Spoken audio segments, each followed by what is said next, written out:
Bab 3, aku sebenarnya bisa tahan dengan kegelapan. Kamu mungkin sampai sekarang belum pernah merasakan manisnya cinta, kan? Saat Joseph bersamaku, dia akan memasak untukku. Dan saat aku sakit, dia selalu jadi orang pertama yang datang menemaniku.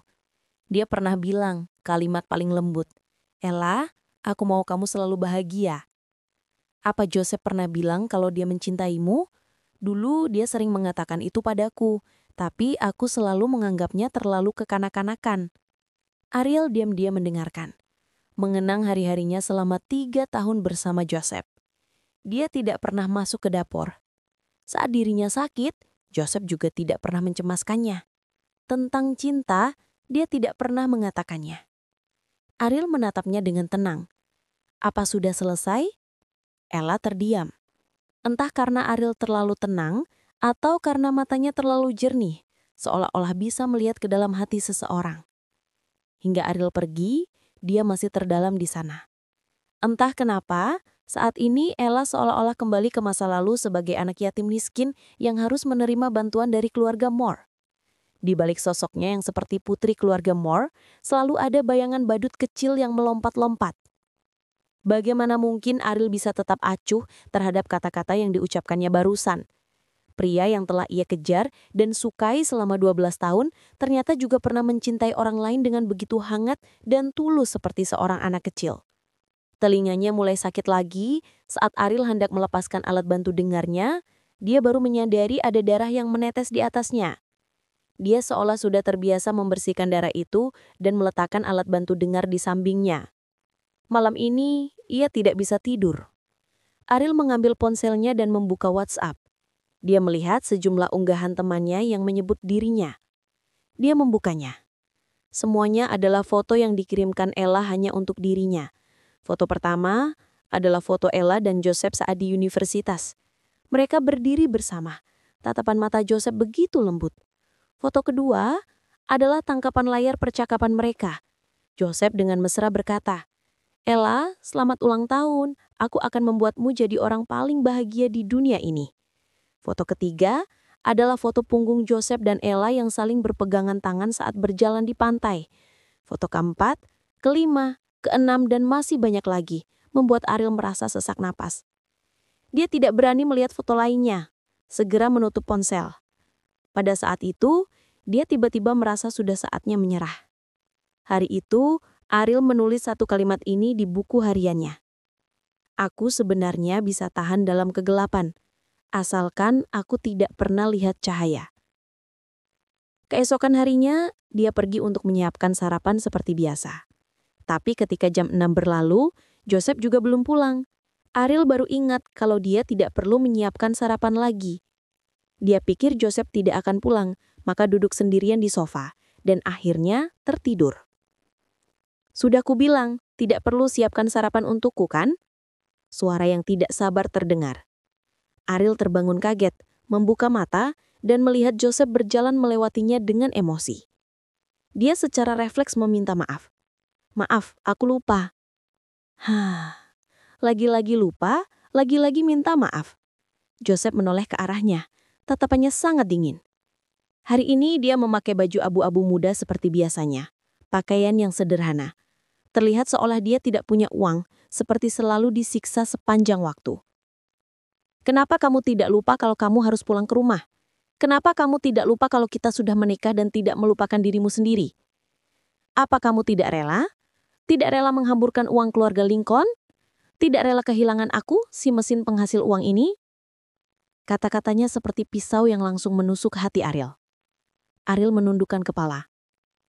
"Joseph, aku tidak pernah menginginkan uangmu. Yang dia pedulikan hanyalah Joseph." Joseph tertawa. Senyumnya penuh sindiran.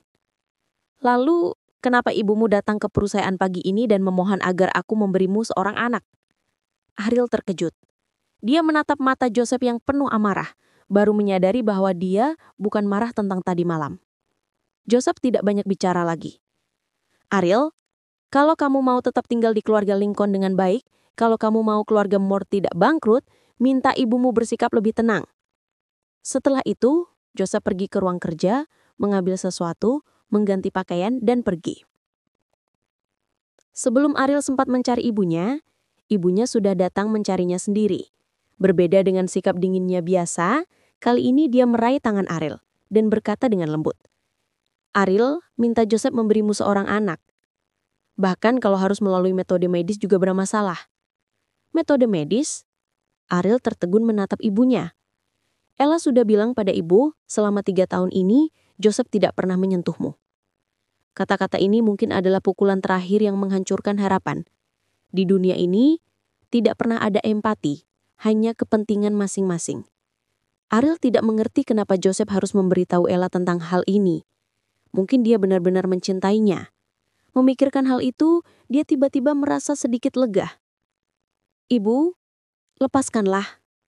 Stevie terkejut. Keningnya berkerut. "Apa kamu bilang?" "Aku lelah. Aku mau bercerai dengan Joseph." Plak! Sebelum selesai bicara, Stevie sudah menampar Ariel dengan keras.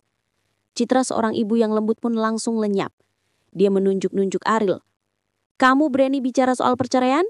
Setelah meninggalkan keluarga Lincoln, kamu wanita yang tidak sempurna dan sudah cerai 2 kali bisa menikah dengan siapa? Kenapa aku malah mempunyai seorang putri yang tidak berguna sepertimu? Kamu sama sekali tidak seperti aku. Kalau tahu dari awal, seharusnya aku tidak membawamu kembali." Ariel seolah mati rasa. Sejak kecil, ibunya ini memang tidak pernah menyukainya. Stevie adalah seorang penari terkenal. Tapi putrinya, Ariel, malah lahir dengan gangguan pendengaran, sebuah kenyataan yang menjadi beban hidupnya. Karena itu, dia dengan kejam menyerahkan Ariel sepenuhnya kepada pengasuh sampai usia sekolah, baru membiarkan Ariel kembali ke rumah. Dulu, Ariel pernah mendengar gurunya mengatakan bahwa tidak ada ibu yang membenci anaknya sendiri. Jadi dia berusaha untuk menjadi anak yang luar biasa, berusaha untuk menyenangkan ibunya sebisa mungkin. Meski pendengarannya terganggu, tapi dia selalu berada di peringkat atas dalam hal tarian, musik, seni, bahasa, dan berbagai bidang. Tapi baru sekarang, dia sadar, tidak peduli seberapa baiknya dia melakukan sesuatu, dia tidak akan pernah menjadi anak yang diinginkan oleh ibunya. Seperti yang dikatakan ibunya, dia adalah orang yang tidak sempurna. Tidak sempurna bukan hanya dalam hal fisik, tapi juga dalam hubungan keluarga, juga cinta. Setelah Stevie pergi, Ariel menutupi jejak merah bekas tamparan di wajahnya dengan bedak, lalu pergi ke kantor pengacara. Di kantor pengacara, Freddy pengacara almarhum ayahnya Ariel mengambil surat kuasa yang dia berikan.